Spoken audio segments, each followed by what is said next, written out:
Hello there. In the last lesson, we learned about different tools in a wood workshop.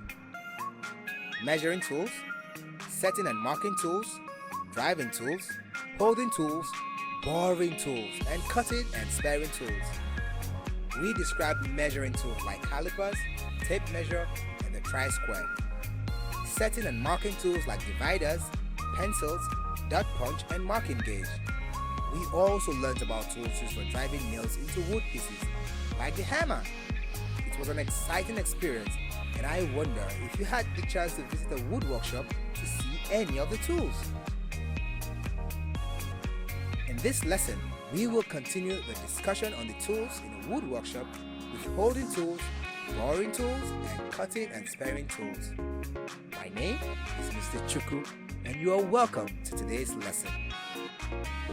Tools are just as important as what they are used for. If a farmer didn't have a cutlass, he wouldn't be able to clear the land for farming.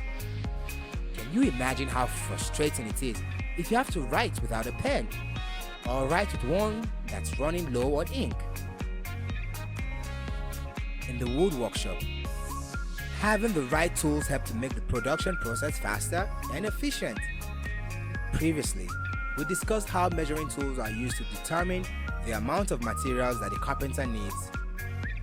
Like the hammer, there are other tools that are used to drive nails into wood. These tools are called driving tools. Some other tools are used to mark out or design shapes in wood before they are carved out. Let's learn more about these tools. The first wood workshop tool that we will discuss is used for holding pieces of wood firmly in place so that wood can be worked on. If there were no holding tools in the workshop, the carpenter would need to support pieces of wood with his hands. This makes the process difficult, dangerous, and impossible to do other things at the same time. Holding tools give support to firmly hold work pieces in place. If any piece moves from its original place, errors could occur, and this affects the finished work. Examples of holding tools are the workbench, bench vise, and clamps.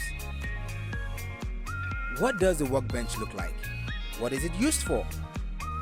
The workbench is a heavy wooden table that has a hard surface. There are strong metals attached to the workbench to hold pieces of wood in place during carpentry. Sometimes, the workbench has racks similar to those that we use to hold our plates in the kitchen. The racks are attached to it for storing other simple tools or finished works by the carpenter. A workbench looks like this. Workbenches are holding tools that are used to place pieces of wood that the carpenter is working on. The bench vise. The bench vise is one of the most commonly used holding tools in carpentry. It has one of its jaws fixed to a bench. This jaw cannot be moved. The other jaw can be moved using a screw. Inside the bench vise, you will see wooden liners that prevent it from leaving scratches on pieces of wood that it holds. Vices are sometimes attached to the workbench. The picture you just saw is what a clamp looks like. Clamps are different from the bench vise and the workbench because they don't just support but apply pressure that is required to hold two pieces of wood together until they dry. This is especially used in cases where glue is applied to the wood pieces. The two types of clamps are the rectangular bar clamp and the T-bar clamp. The next set of tools are called boring tools. This word sounds like the same word that we use to describe how we feel when we're not interested in something, right? So when you think of being bored, guess what wood workshop you could remember? That's right, boring tools. Boring tools are used to make holes in wood. They are called boring tools because they bore holes or make holes. These holes are important because it is where door fittings like door handles can fit in.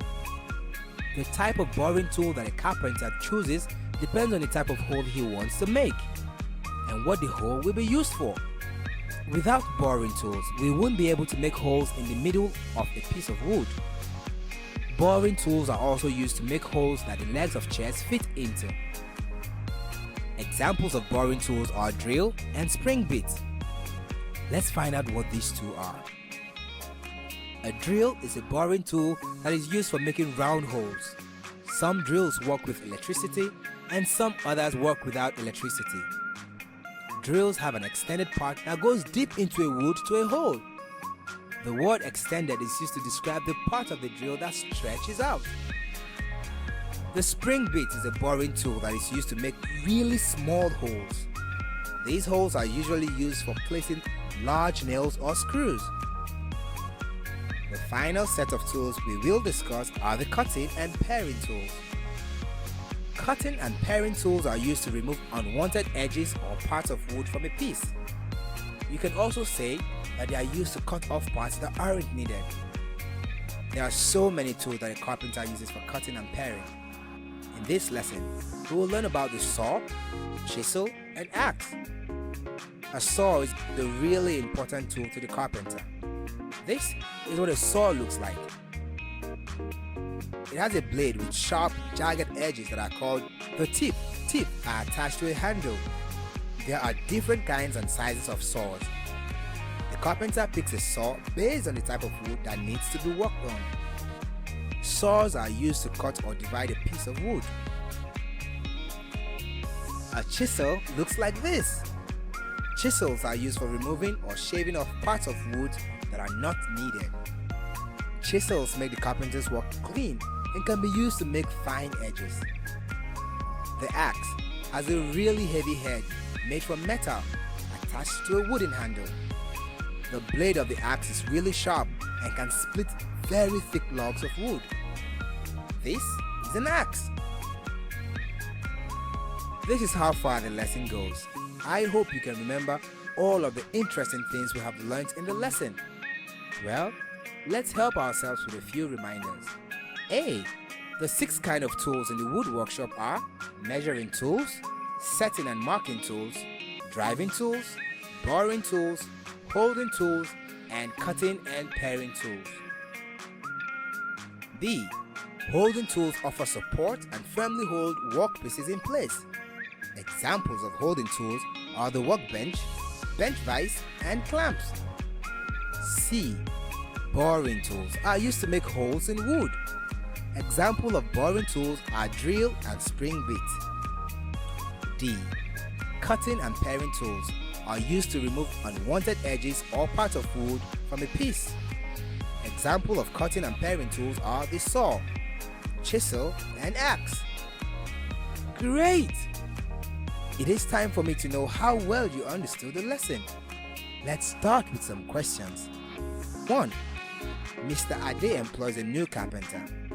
The carpenter is Mr. Ade's student and does not know a lot about the wood workshop. The first tool he comes across has sharp, jagged teeth and a handle. Mr. Ade tells him that he needs this tool to divide a piece of wood. What is the name of this tool? Awesome! The tool that Mr. Ade's new carpenter needs is a saw. 2. At Mr. Ade's workshop, there's a lot of work to do. Mr. Ade buys a new workbench and is ready to work.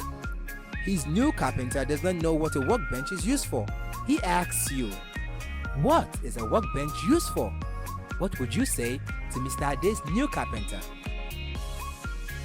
Great response! A workbench is a holding tool that is used to place pieces of wood that the carpenter is working on. 3. Mr. Ade's new carpenter cannot remember the name of the set of tools that are used to make holes in wood. What are they called? That's correct. Boring tools are used to make holes in wood. That was an interesting lesson. I look forward to the next lesson. Well, see you then. Bye.